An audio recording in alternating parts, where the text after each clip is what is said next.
አረቡ ዓለም እንዳለ እኮ ነው የተበላሸው በዲን ውስጥ አለ ብለህ አሁን የምትቆጥራቸው አንድ ሁለት የምትለው እኮ አይደለም አሁን 1.7 ቢሊዮን ደርሰናል ዓለም ላይ ያለው ሙስሊም ይሏል 1.7 ቢሊዮን ደርሷል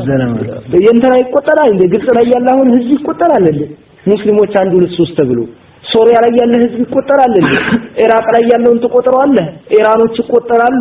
ባህረን ላይ ያለው አሁን 80% የሚቆጠር ነው እንዴ ያ አላህ ኳታር ላይ ያለው ብዙ የሚቆጠር ነው እንዴ የሚቆጠር እኮ አይደለም ወደ እስልምና ዮርዳኖስ ላይ ያለው የሚቆጠር ነው እንዴ ሊባኖስ ላይ ያለው እነ ሂዝቡላህ ናቸው ሂዝቡላህ ይቆጠራል እና እንዴ ተብሎ ከሙስሊሞች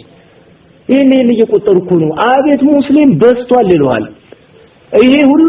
እንደውም ራሱ ፈረንጅ ሀገር ካሉት ሙስሊሞች አረብ ሀገር ያለው ሙስሊም ነው የተበላሸው አብዛኛው ዶሪ የሚያመልከው እዛ ፈረንጅ ነው ዶሪ አያውቅም እስልምናን ሲቀበል እንዳለ እንደወረደ ነው የሚቀበለው ዶሪህን አያስተናግድልም ያ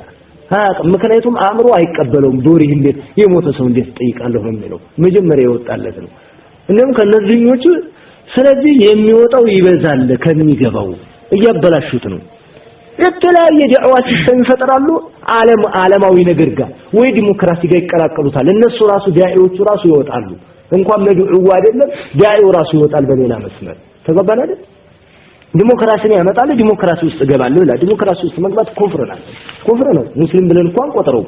አንድ ሁለት ይያል ከልዬ እየተባለ ራሱ አይቆጠርም ዲሞክራሲ ውስጥ ይገባ ዳዒ ለምን የለደ ዳዒ ሆነ ይሄ ወደ ቢድዓ ወደ መጥፎ ነገር ወደ ሽርክያ ዳዒ ነው የሚባለው እንደዛ አይነት ዳዒ